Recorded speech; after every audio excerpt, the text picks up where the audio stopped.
पाकिस्तान की इमरान सरकार ने आतंकी संगठन टीटीपी के सामने घुटने टेकते हुए 100 से ज्यादा आतंकियों को रिहा कर दिया है। सरकारी अधिकारियों के हवाले से एक्सप्रेस ट्रिब्यून ने अपनी रिपोर्ट में बताया कि ज्यादातर टीटीपी कैदी सरकार द्वारा स्थापित नजरबंदी शिविरों में समाज की मुख्यधारा में लौटाए जाने की प्रक्रिया से गुजर रहे थे। अफगानिस्तान को मानवीय आधार पर 50,000 मीट्रिक टन गेहूं और जीवन रक्षक दवाओं की सहायता पहुंचाने के लिए पाकिस्तान ने भारत को रास्ता देने की औपचारिक अनुमति दे दी है। ये जानकारी पाकिस्तान के विदेश मंत्रालय ने बुधवार को अपने बयान में जारी की है। बताया गया है कि भारत सरकार को इस संबंध में सूचित कर दिया गया है। पाकिस्तान के प्रधानमंत्री इमरान ने सोमवार को भारतीय आपूर्ति की सड़क निर्माण उपलब्ध कराने की घोषणा की थी। तो चीन ने अन्य पड़ोसी देशों की तरह अफगानिस्तान के खनिजों और अन्य संसाधनों को निचोड़ने की तैयारी शुरू कर दी है। खरबों डॉलर मूल्य के दुर्लभ पदार्थों की तलाश में विशेष वीजा पर एक चीनी प्रतिनिधिमंडल अफगानिस्तान पहुंच चुका है। लिथियम परियोजनाओं के लिए जिसमें संभावित क्षेत्रों का मौका मुआयना भी शुरू कर दिया गया है। कम्युनिस्ट पार्टी के खिलाफ आवाज उठाने पर चीन में सख्त सजा दी जाती है। पेंग और झांग के मामले में एक बार फिर चीन की कम्युनिस्ट पार्टी की तानाशाही पर सवाल उठने लगे हैं। खास बात यह है कि ये चीन की कम्युनिस्ट पार्टी पर आरोप तब लग रहे हैं जब अमेरिका और पश्चिमी देश चीन में मानवाधिकार उल्लंघन और कोरोना की उत्पत्ति को लेकर सवाल उठा रहे हैं। अमेरिका, इजरायल, संयुक्त अरब अमीरात और जॉर्डन के बीच जल के बदले ऊर्जा परियोजना पर बनी सहमति के ठीक पहले ये खबर आई है कि अबू धाबी में चीन की एक निर्माण परियोजना पर काम रोक दिया गया है। बताया जाता है कि चीन की परियोजना को रुकवाने के लिए अमेरिका ने यूएई पर जोरदार दबाव डाला था। बढ़ती उम्र, सेहत संबंधी चिंताओं और लोकप्रियता में लगातार गिरावट के बावजूद जो बाइडेन ने 2024 में एक बार फिर से अमेरिकी राष्ट्रपति का चुनाव लड़ने का मन बना लिया है। एक रिपोर्ट में बताया गया कि बाइडेन ने अपना ये इरादा अपने निकट सहयोगियों को बताया है। पूर्व सेनेटर डॉज ने वॉशिंगटन पोस्ट से कहा कि मैंने उन्हें सिर्फ ये कहते सुना है कि वे दोबारा राष्ट्रपति चुनाव लड़ने की तैयारी में हैं। यूक्रेन के मसले पर रूस और पश्चिमी देशों के बीच तनाव लगातार बढ़ रहा है। रूस के राष्ट्रपति व्लादिमीर पुतिन ने ये चेतावनी दी है कि पश्चिमी देश उनके देश की लक्ष्मण रेखाओं को गंभीरता से नहीं ले रहे हैं। इससे दोनों पक्षों के बीच में खतरनाक टकराव की स्थिति बन सकती है। पुतिन के लक्ष्मण रेखाओं का जिक्र करने के बाद पश्चिमी राजधानियों में और नाराजगी पैदा होने के संकेत हैं। डेमोक्रेटिक पार्टी से जुड़े अर्थशास्त्री लैरी समर्स ने चेतावनी दी है कि महंगाई के कारण डोनाल्ड ट्रंप के दोबारा राष्ट्रपति बनने की स्थितियां बन सकती हैं। एक विश्लेषण छपने के बाद से एक नई बहस भी इस पर शुरू हो गई है। अब तक ये राय रही है कि कोरोना वायरस महामारी के कारण सप्लाई चेन टूट गई। लॉकडाउन खत्म होने के बाद अब अचानक मांग बढ़ी तो महंगाई का कारण बन गई। पाकिस्तान सरकार का नजरिया अफगानिस्तान के तालिबान और टीटीपी के प्रति अलग रहा है। अफगान तालिबान को उसका संरक्षण बता रहा है, जबकि टीटीपी को वो दुश्मन समझती है। टीटीपी ने गुजरे वर्षों में पाकिस्तान के अंदर कई भयानक हमले किए हैं, जिसलिए कई तरह के कयास लगाए जा रहे हैं कि आखिर क्यों सरकार ने टीटीपी के 100 बंदियों को रिहा करने का फैसला किया। नेपाल के वकीलों ने प्रधान न्यायाधीश चौलेंद्र शमशेर जीवी राणा को हटाने के लिए चलाए जा रहे आंदोलन को तेज कर दिया है। उन्होंने प्रतिनिधि सभा के स्पीकर अग्नि प्रसाद सपकोटा, नेशनल असेंबली के चेयरपर्सन गणेश प्रसाद और प्रमुख राजनीतिक दलों को ज्ञापन सौंपा है, जिसमें नेपाल बार एसोसिएशन ने उन कारणों का विस्तार से जिक्र किया जिनकी वजह से वह प्रधान न्यायाधीश के इस्तीफे की मांग कर रही है। वह यूरोप के कई देशों में कोरोना का खौफ कायम है। फ्रांस के प्रधानमंत्री जीन कास्टेक्स संक्रमित हो चुके हैं। वे ब्रुसेल्स में बेल्जियम के प्रधानमंत्री के साथ एक बैठक में भाग लेने गए थे, जहां से लौटने पर वे कोरोना संक्रमित पाए गए। उनके संक्रमित होने की पुष्टि के बाद बेल्जियम के PM Alexander D crew quarantine हो गए। एशिया के सबसे रईस अरबपति मुकेश अंबानी का ताज जल्दी ही छिन सकता है। दरअसल अडानी समूह के मुखिया गौतम अडानी दौलत के मामले में मुकेश अंबानी के बाद बेहद करीब पहुंच चुके हैं। किसी भी वक्त मुकेश अंबानी को पछाड़कर वो एशिया के सबसे रईस अरबपति बन सकते हैं।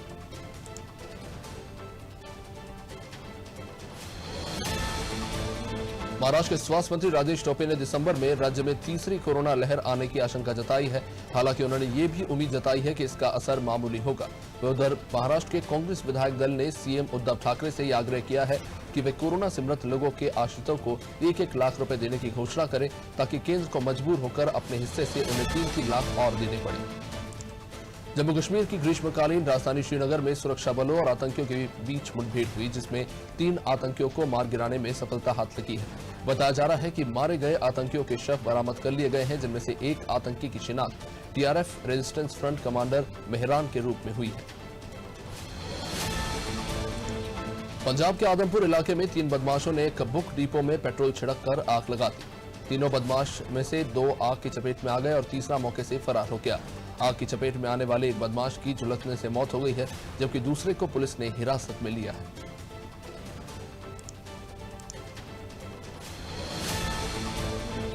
टीवीएस मोटर्स ने इलेक्ट्रॉनिक वाहन निर्माण में बड़े निवेश का ऐलान किया है। भारतीय दोपहिया निर्माता ने अपनी इलेक्ट्रॉनिक वाहन निर्माण सुविधाएं स्थापित करने के लिए तमिलनाडु सरकार के साथ एक समझौता ज्ञापन पर हस्ताक्षर किया है। टीवीएस ने यह कदम ओला इलेक्ट्रिक के फ्यूचर फैक्ट्री खोलने के बाद उठाया। ओला की फ्यूचर फैक्ट्री दुनिया की सबसे बड़ी electronic two wheeler manufacturing facility बताया जा रहा है।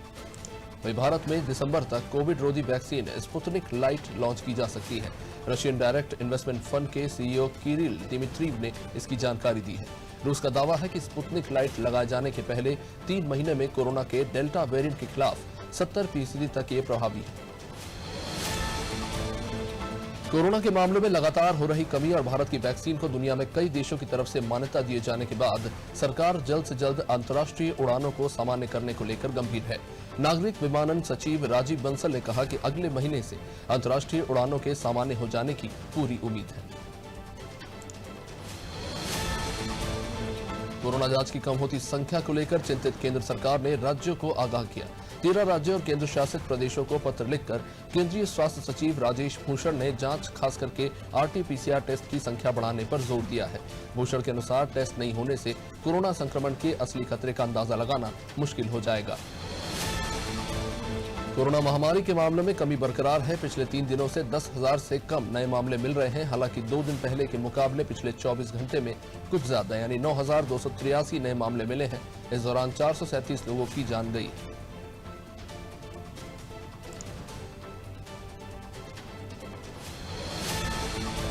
देश में कोरोना के मामले धीरे धीरे कम हो रहे हैं। केरल में हालात अभी भी पटरी पर नहीं लौट पाए हैं, जिस बीच केरल में एक नए वायरस की दस्तक हो गई है, जिससे हड़कंप मच गया है। रिपोर्ट्स के मुताबिक केरल में नोरो वायरस के 13 नए मामले पहचाने गए हैं।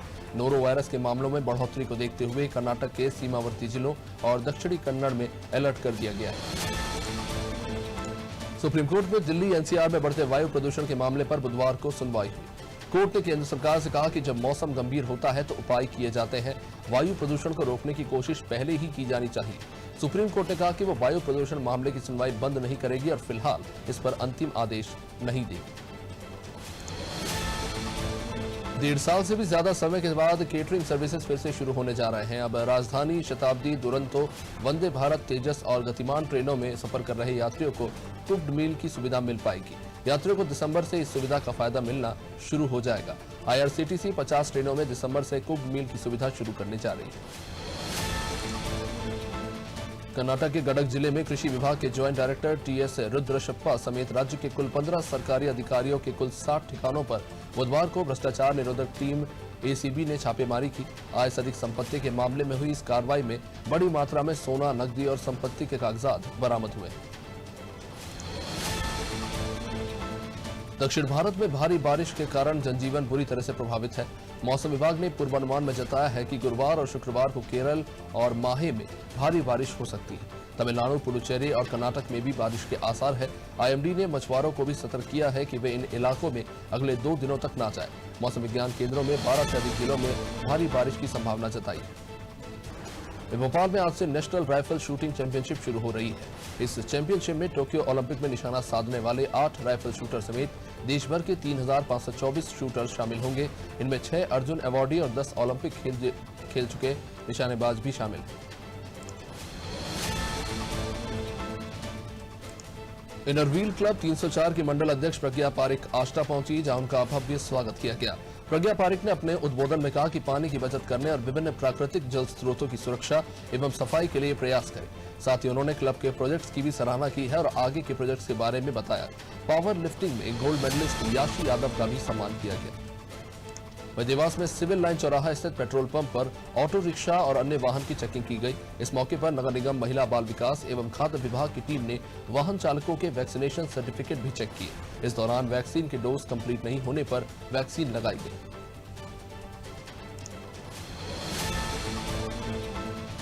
गढ़ी मलहरा में कलेक्टर शिलेंद्र सिंह ने नगर पालिका में पान किसानों की बैठक ली।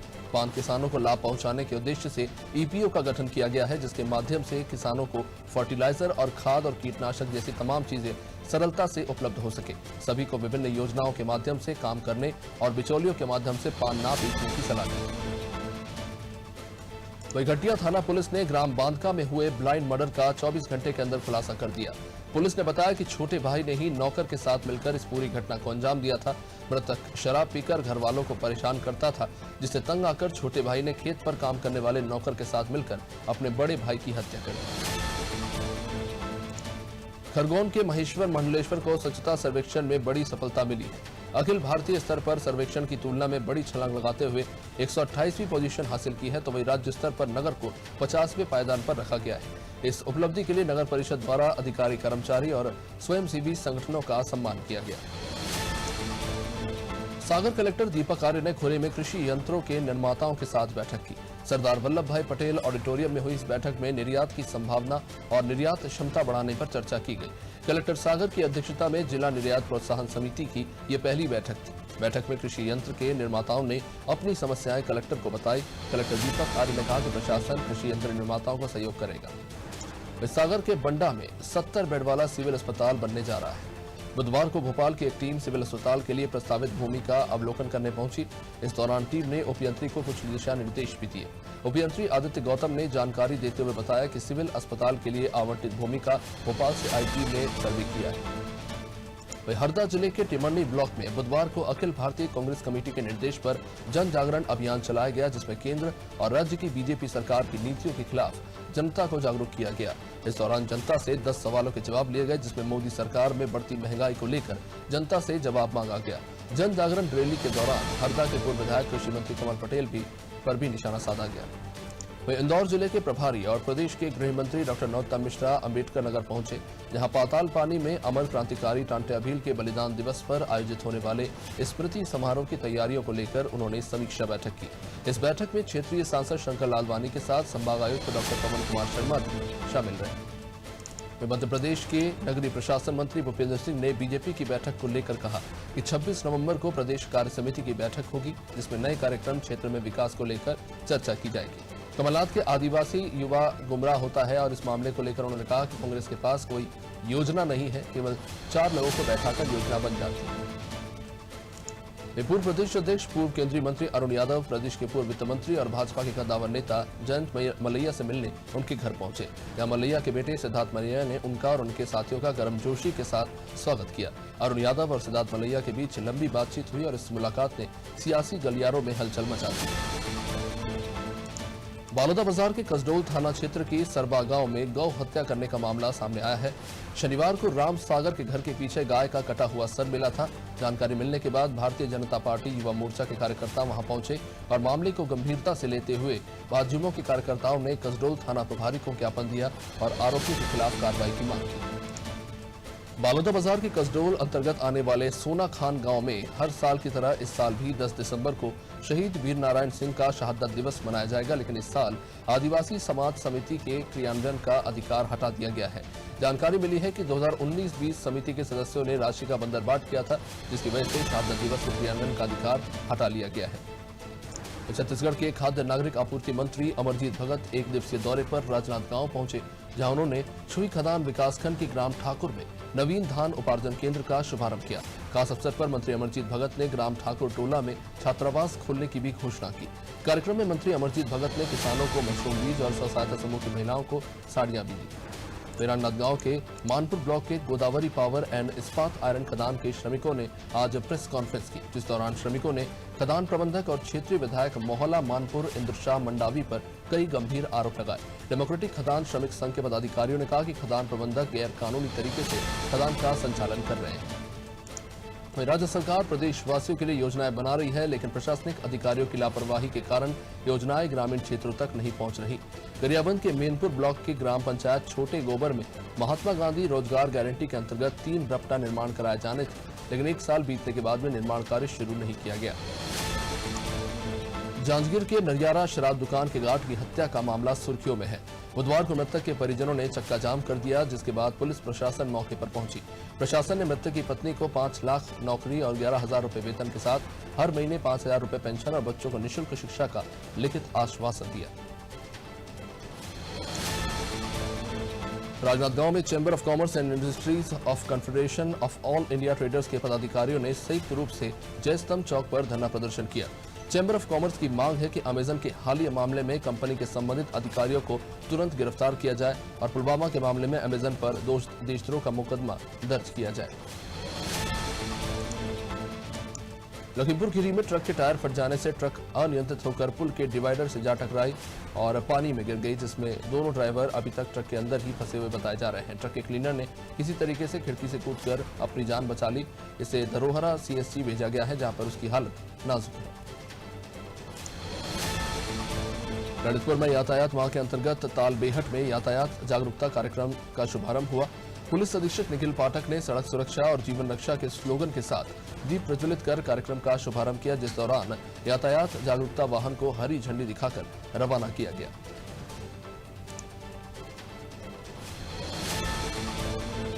लखनऊ विकास प्राधिकरण ने थाना केसरबाग के अंतर्गत कराए गए अनाधिकृत निर्माण को सील कर दिया।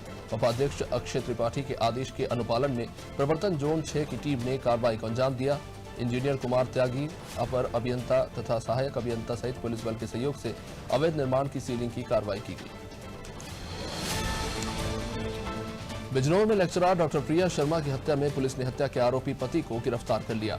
पूछताछ में आरोपी कमल शर्मा ने बताया कि किसी और से प्रेम प्रसंग होने के शक में उसने पत्नी की हत्या की सुपारी देकर उसकी हत्या करवाई थी।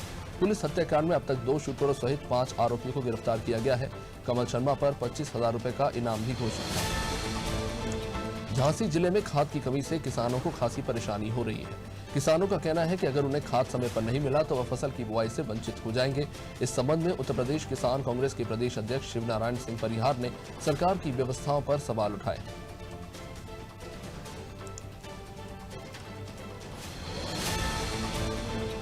जनसत्ता दल लोकतांत्रिक पार्टी के राष्ट्रीय अध्यक्ष रघुराज प्रताप सिंह उर्फ राजा भैया ने सपा संरक्षण मुलायम सिंह यादव से मुलाकात की। विधानसभा चुनाव को देखते हुए इस मुलाकात को लेकर राजनीतिक चर्चा तेज हो गई है।